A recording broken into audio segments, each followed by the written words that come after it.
আল্লাহ আমার সৃষ্টিকর্তা, আল্লাহ আমার সবার কাছে প্রিয় যিনি তিনি আমার রব।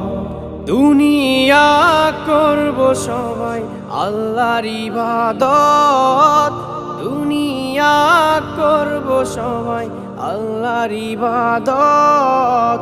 সব কিছুতে দিবেন তিনি তারি রহমত, সব কিছুতে দিবেন তিনি তারি রহমত। আল্লাহ আমার সৃষ্টিকর্তা, আল্লাহ আমার সবার কাছে প্রিয় যিনি তিনি আমার রব। আল্লাহ আমার সৃষ্টিকর্তা, আল্লাহ আমার সবার কাছে প্রিয় যিনি